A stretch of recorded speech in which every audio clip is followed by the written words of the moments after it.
topic. And like I said, I don't think anybody wants to talk about it because anytime you go about it, they're like, oh, you got to stay away from uranium glass and it's bad and blah, blah, blah, blah, blah. But that's the thing. The AMA and all of the 1913 Flexner Report and that whole thing was about getting people away from natural healing remedies. Even as we talked about pearl powder and we've talked about shilajit and we've talked about dragon's blood and all these things, getting people away from natural healing remedies and getting them connected to radiation and getting cut open in pills and other nonsense. So when we get into it, we want to connect back to the ancient ways, connect back to the glass, connect back to alchemy, connect back to natural healing, connect back to herbs, shamanism, the whole thing. Because that's how we heal. That's how we heal.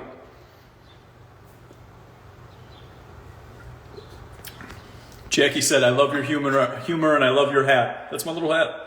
I just bought the book, the complete book of airships, dirigibles, I can't even say it, blimps and hot air balloons. Yes, that is a great book. And this is what people need to look back into. In the 1900s, they were flying blimps all over the place. And Coney Island was a spot where they actually had blimps flying around all the time. They actually had an airship tower.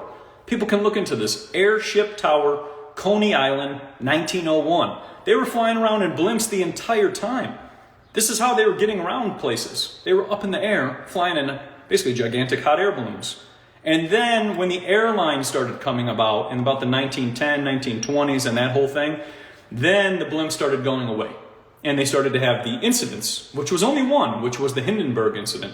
But they had one incident and all the blimps went away. Why? So that they could charge you more on when you get onto the airplane. They could charge you for your suitcase. They can tell you to take off your shoes. They can tell you to undress and do all other kinds and scan you and radiate you and everything else. That's why. They wanted people to go through that system and not be able to fly around on blimps, which they had libraries, they had bars, they had dance halls, they had a whole thing up there. So imagine flying around on that experience.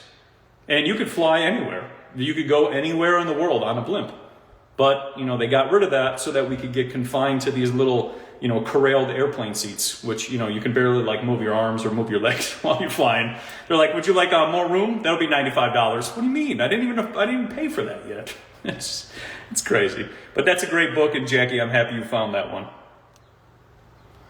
Let me see.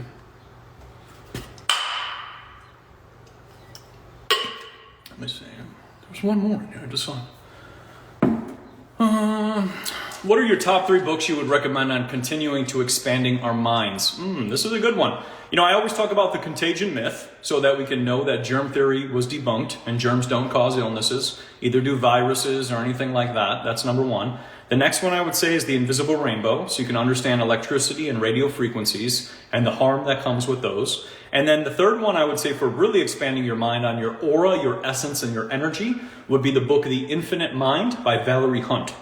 One of the best books. It talks all about how your aura picks up on everything before your eyes and your brain and your body pick up everything. Infinite Mind, Valerie Hunt. It was one of the best books that I read. And it just goes into talking about how our aura, which is our essence that's all around us, is picking up on everything all the time. The ether that is all around us. And this book goes heavily into that, and it's one of my favorites. She actually shows how when a human and a dog go to, hug and show companionship or love, there's the aura is mixing and merging amongst each other, and that's what's gathering the energy of the love and compassion. It's the auras merging together. And this is why back, during 2020, they were telling you 6 feet. Remember that whole thing? You gotta stay 6 feet away from each other. That's to diminish the aura or the essence from merging amongst each other so that people can connect. So The Infinite Mind, Valerie Hunt, phenomenal. Contagion Myth, phenomenal. And The Invisible Rainbow. And I have a whole bunch more book lists I have to put into my book as well too. So there's a whole bunch on energy I'll be putting in there so that people can have resources as well too on that. Stacy said, I shared your pearl powder on my live today. Thanks again for the pearl powder. Stacy was the winner of the pearl powder giveaway. So that was what she won, the big bag of pearl, which, as we've been talking about, has been working wonders for people.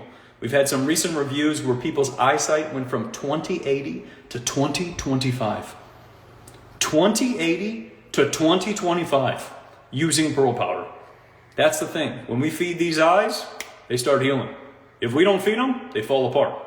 But the pearl powder is just magical for healing the eyes and feeding these beautiful, beautiful wavelengths that our eyes are taking in the whole entire time. Just remarkable.